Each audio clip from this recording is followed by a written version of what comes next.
What is up, fellas? Today we're going to test two separate nozzles on this waste oil burner. And then I am done with this device. We'll be moving on to something more tasking. Essentially, this particular nozzle has some issues that I'm concerned about. I don't know what that's going to do. That may actually be a beneficial effect. We don't know yet. I wanted to try this device. I was thinking about first just attaching this nozzle to the pipe to see how it worked instead of messing around with this larger one. So I decided that just sliding it on there like that is going to do just as good. So we're going to see how the divergent nozzle works out as far as these specimens we are going to be burning today. I've tested these before with just the open face burner, and it was only able to melt aluminum. Now I understand that I don't have the proper setup to actually melt metal, but at any rate, I wanted to examine the difference in the power of the flame to see if there is one at all anyway. So I'm going to put a couple more aluminum specimens there. In addition to that, we're going to be checking what this burner does, but we're going to do something a little different. In the previous test with this nozzle, it was observed that leaving an annular air duct in the rear of the burner induced a draft, which caused the front of the burner to get hotter. This section right here was getting red hot, whereas when you had it in the all the way closed position, you weren't getting that effect. So opening it up gave it more oxygen. And also you see this white ring in there? That white ring is the signature of an extremely hot turbulent flow that was taking place right here at this interface. It's most likely that the airstream from below was traveling faster than that above, so a swirling started in this direction. An oxygen-rich annular fireball was burning inside of this thing, and from what I have read, and it's not actual stuff off videos, but I actually read books on this stuff sometimes, so it is a very important thing to do is to induce those swirling fireballs for flame stability.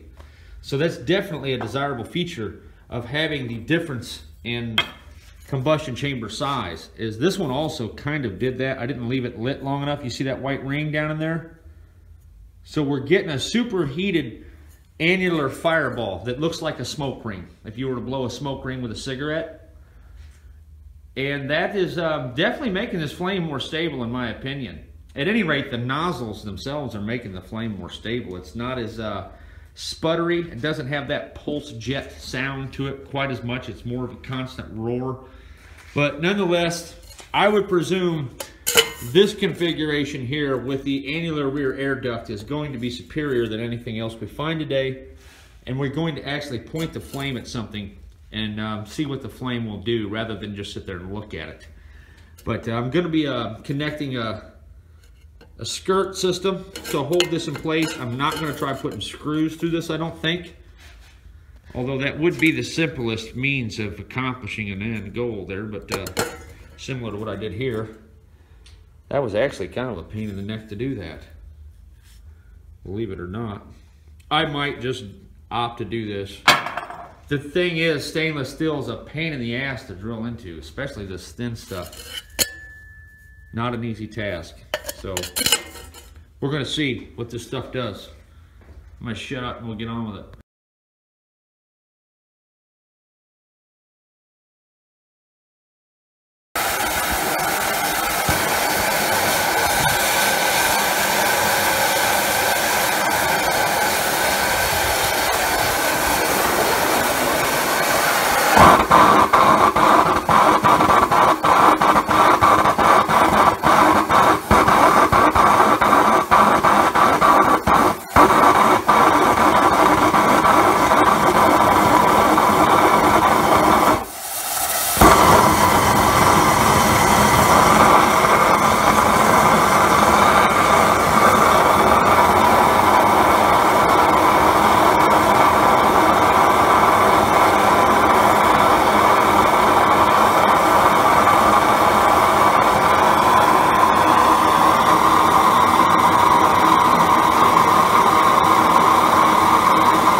Okay, so in conclusion of that little test, it looks to me like this nozzle here is basically just the same. I did not examine the footage yet, so I can't tell for sure, but it looks to me like they're basically the same. And this one would not breathe air because the Convergent nozzle is just too much.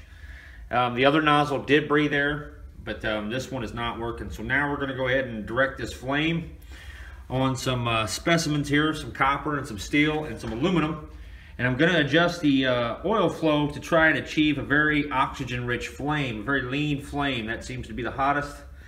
And we'll see what this thing can do, if anything at all.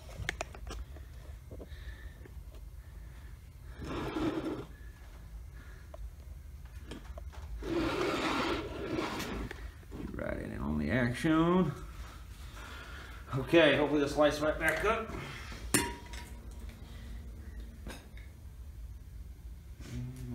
Up first, get in.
It's obviously not going to melt it.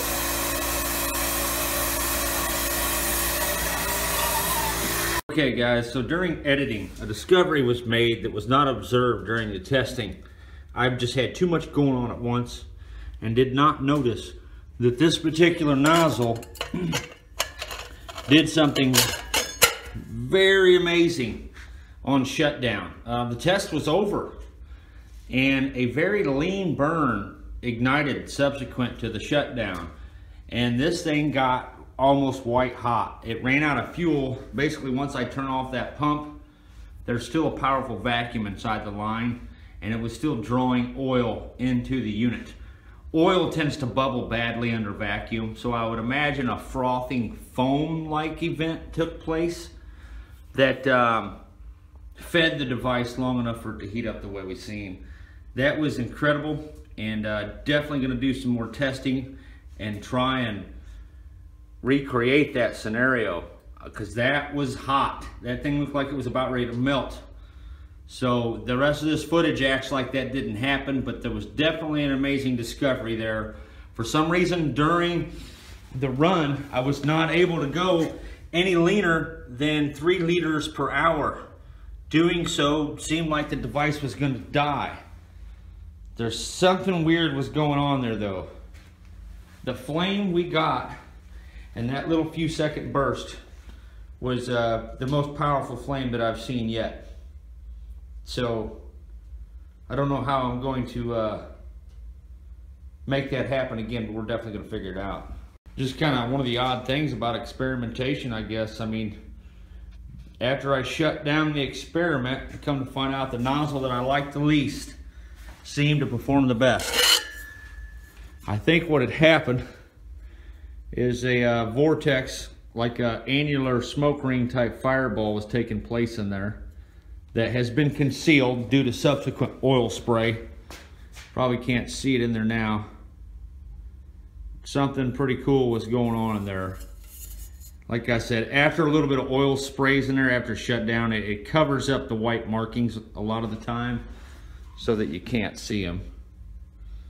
Try to get down inside of there. You can see that really hot areas right down in there. So at any rate, I think that's what happened. We had an annular fireball swirling right there, completing combustion far better than before, because we have not got this thing that hot. So I don't know how I'm gonna reproduce those results, but I gotta do it. So we're gonna get back to the rest of the video. This is the uncut version. I just wanted to add that for anyone who wondered why I didn't take note of that little discovery.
here. It's obviously not going to melt it.